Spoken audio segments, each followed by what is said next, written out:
لە وتارەکانی ڕابردوودا مسلمانان باسی ئەو علامەتانەمان نەکرد کە مسلمان ئەنجامی بدا ئەوە ئەو کەسە بە تەواوەتی پێغەمبەری خۆشگەرەکە صلی الله عليه وسلم. جا هەندێ علامەتمان باس کرد، یەکێ لەو علامەتانە هەر کەسێکی خۆش بوێت زۆر باسی ئەکا، ئەوش باسی سەڵاواتدانە بە دیاری پێغەمبەر صلی الله عليه وسلم. زانیمان معنای سەڵاوات یعنی چی، و زانیمان چۆنیەتی سەڵاوات، چۆن سەڵاوات بدەین. ئەو عیبادەتە گەورەیە، ئەو ذیکرە گەورەیە، ئەبێ وەکو خۆی بزانین. لە پاشاندا عقوبەی ئەو کەسانەی کە سەڵاوات نادەن، و لە پاشاندا ئەو شوێنانەی کەوا سەڵاواتدان خێری زۆرە. و ئەلەم جمعەیەدا ئینشاء الله تعالى باسی فەضلی سەڵاواتەکەین، باسی ئەجر و پاداشتی ئەو کەساکەین کە سەڵاواتە داتە دیار پێغەمبەر صلی الله عليه وسلم. جا با بزانی ئەجر و پاداشتی چەندێکە ئەم ذیکرە، ئەم عیبادەتە کە خوای پەروەردگار فەرمانی پێمان کردووە کە فەرموویەتی یا ئەیها الذین آمنوا صلوا عليه وسلموا تسلیما. یەکێ لەوانە صلاة بصلوات، یەک سەڵاواتدان بە دیار پێغەمبەر صلی الله عليه وسلم. چەنەها سەڵاوات ئەدرێتە دیارت. عەبدێکی تاوانبار،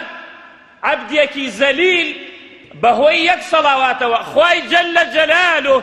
لەبان عەرشەوە حەوت دەجار باست دەکا، دەجار لێت خۆشە بێت، دە سەڵاواتە داتە دیارت بۆ سەر ئێمەی عەبدی ضەعیف و تاوانبار، بەهۆی یەک سەڵاواتدانی تۆ بەسەر پێغەمبەر صلی الله عليه وسلم.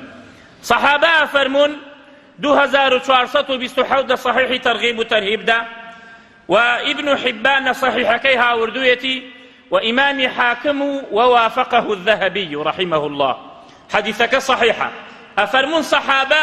ڕەزا و ڕەحمەتی خوایان لێ بێت، أن رسول الله صلى الله عليه وعلى آله وسلم جاء ذات يوم والسرور يرى في وجهه. ڕۆژێکان پێغەمبەر عليه الصلاة والسلام هات بۆ لامان، دەمچاوی زۆر دەمچاوی جوان و خۆش بوو، پێکەنینی پێوە دیار بوو.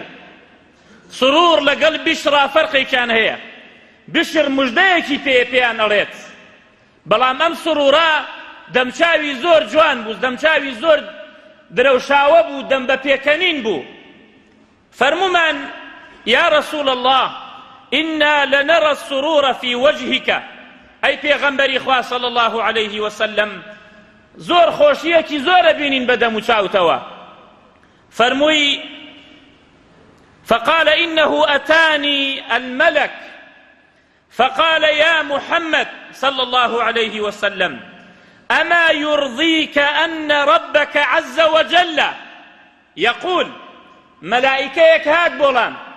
پێمی فەرموو یا محەممەد صلی الله عليه وسلم، ئایا تۆ ڕازی نابی،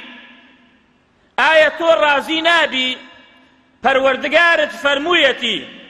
إنه لا يصلي عليك أحد من أمتك، هیچ کەسێک نییە لە ئومەتەکەی تۆ کە سەڵاواتێک بداتە دیارت ئەی پێغەمبەر صلی الله عليه وسلم إلا صليت عليه عشرا. خدا فەرمێ ئیلا من دەجار سەڵاواتە دەمە دیار ئەو کەسە، دەجار خوای گەورە باس و تەکا لە ناو مەلائیکە، دەجار ڕەحم و بەزەی خۆی ئەڕژێنێتە بانتە، دە سەڵاواتی خوای پەروەردگار بەهۆی سەڵاواتێکی تۆوە. ولا يسلم عليك أحد من أمتك، هیچ کەسێک نییە لە ئومەتەکەی تۆ سەلامت لەسەر نەدا، سەلامت لێ نەکات إلا سلمت عليه عشرا. أما يرضيك، آية رازي نابي كسي لأمتك الصلوات بدات ديارت من ده صلوات بدم دياري، كسي لأمتك السلام يكد ليبكا من ده جار سلامي ليبكم. شكا خواهي پروردگار لو قرآن عظيمة دا سلامي كردوه لعبد صالح كان، سلامي كردوه لپیغمبران كواتا توش أرويت الريزي أوانوا بهوي سلام يكد بو پێغەمبەر صلى الله عليه وسلم خوای پەروەردگار دە سەلامت لێ بکە ئەما یوڕضیکە ڕازی نابی قال بەلا وتم بەڵێ خوای پەروەردگار ڕازیە بم وفەرموویەتی ما من أحد يسلم علي إلا رد الله إلي روحي حتى أرد عليه السلام رواه الطبراني هیچ کەسێک نییە کە سەلام یەکەم لێ بکا ئیلا خوای پەروەردگار ڕوح ئەخاتەوە لاشەم زلوم ئەکاتەوە تاوەکو جوابی سەلامەکەی ئەو کەسە بدەمەوە ئەمەش شتێکە لە غەیبیات ئەبێ ئێمە ئیمانی پێبێنین تەسمیل بین بە قورئان و بە سونەت کە فکر لەوە نەکەینەوە چۆن پێغەمبەری خوا ئەو عالەمە سەلامی لێکا چۆن ڕوح ئەخرێتەوە بەری الله ئەعلەم بەڵام باوەڕمان پێیەتی کە هەر کەسێ سەلامێکی لێ بکا ڕوح ئەخرێتەوە بەری و جوابی سەلامەکە ئەداتەوە صلاة بصلوات أما يرضيك أن أحد من أمتك يصلي عليك إلا صليت عليه 10 يك صلوات دان بديار پیغمبر صلى الله عليه وسلم ده صلواتي خواهي حاصل أكي بإذن خواه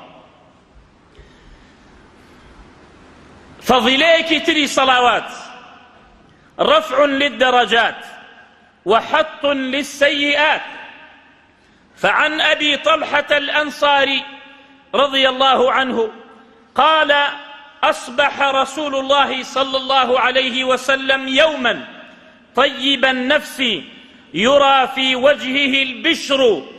قالوا يا رسول الله صلى الله عليه وسلم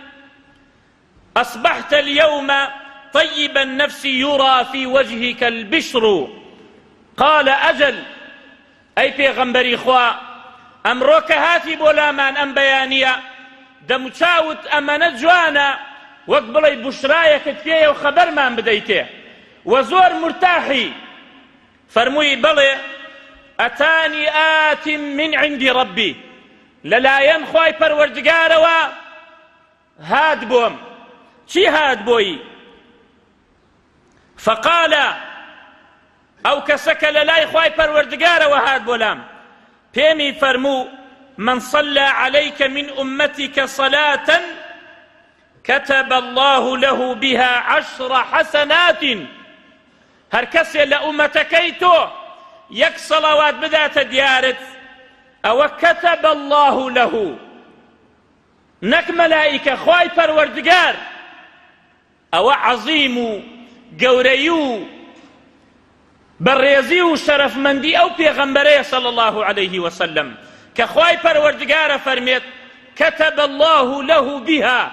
بەهۆی ئەو سەڵەواتەی تۆوەوە خوای پەروەردگار ئەینووسێت 10 حسنات 10 چاکەت بۆ ئەنووسێت ومحى عنه 10 سيئات جمع سيئة نەک خەطیئە سەیئ فعلێکی قەبیحت کردووە تاوانێکی قێزەونت کردووە بەهۆی یەک سەڵاواتدانی تۆ بە دیار پێغەمبەر صلی الله عليه وسلم خوای پەروەردگار مەحە عنکە 10 سەیئات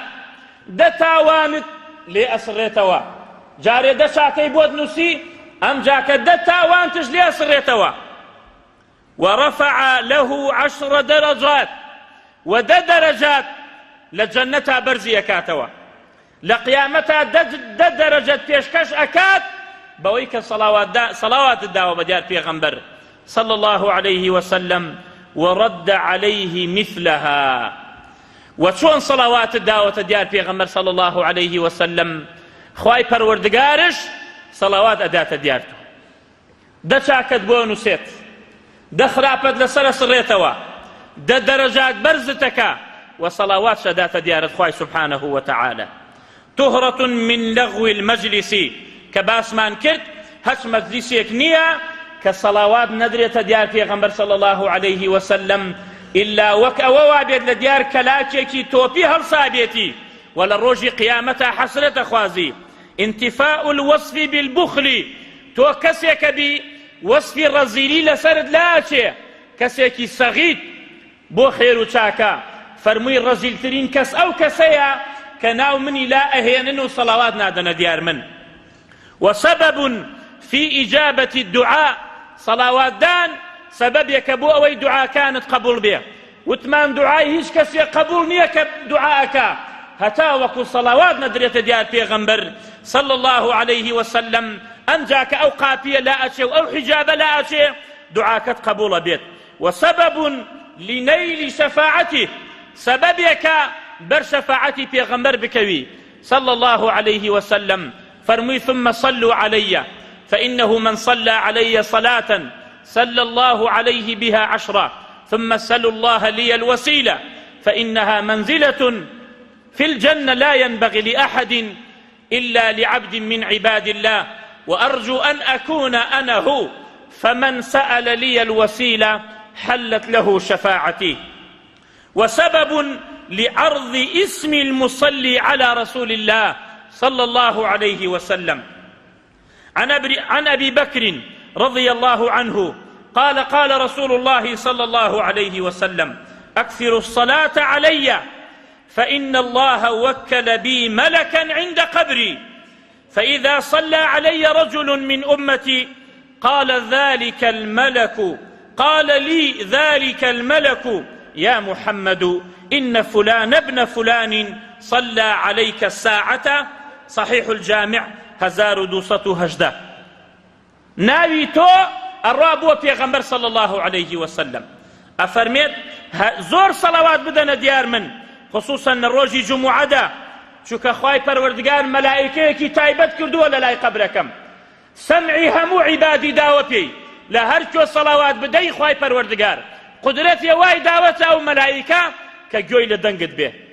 أوش ريك أي جيني بپیغمبر صلى الله عليه وسلم أي پیغمبر إخوة إن فلان ابن فلان صلى عليك الساعة فلاني كر فلان يساك صلواتي داوت ديارد أي پیغمبر إخوة صلى الله عليه وسلم أو الشند الخوش به ناوي تو برات لاي پیغمبر صلى الله عليه وسلم بويا أما همي أجر پاداشتي صلوات قل يزورا هول بدين زبان من دائما تربكين بصلوات دان لديار پیغمبر صلى الله عليه وسلم صلواتيكي شرعي لو شنانيك وشرع دايناوا بشيويكي شرعي أوهم أجر پاداشت دسكوي إن شاء الله تعالى. أقول ما سمعتم وأستغفر الله العظيم لي ولكم. الحمد لله رب العالمين له الحمد الحسن والثناء الجميل وأشهد أن لا إله إلا الله وحده لا شريك له يقول الحق وهو يهدي السبيل وأشهد أن محمدا عبده ورسوله صلى الله عليه وعلى آله وصحبه أجمعين. أما بعد فضيلتك تري صلوات دان لديار پیغمبر صلى الله عليه وسلم كفاية الهموم ومغفرة الذنوب هاتشي همو غمت هي نامينت وخواي پروردگار لتاوان كانت خوش بيت. بو حديثيك إمام ترمذي روايتي كردوا 2457 حديثكش صحيحة عن أبي بن كعب رضي الله عنه كان رسول الله صلى الله عليه وسلم إذا ذهب ثلث الليل قام فقال يا أيها الناس اذكروا الله جاءت الراجفة تتبعها الرادفة جاء الموت بما فيه جاء الموت بما فيه. أفرمي كاتي شوان بكيت سيكت وكتي أخيري شو پیغمبر صلى الله عليه وسلم هل أصاو شو نيجي أكرت ألو كاتا ندى دعاء قبولا ألو كاتا ندى خواي سبحانه وتعالى ديت آسماني يكم لبان عرشوا دا أبزي بو آسماني يكم شون دا أبزي وشون دا نابزي إيما نايزانين بلام إيمان من بيتي كهمو شيك خواي قورو مهربان لحو تبقي آسمان ودا أبزيت آسماني يكم. خدا أفرميت هل من مستغفر فأغفر له هل من داع فأعطي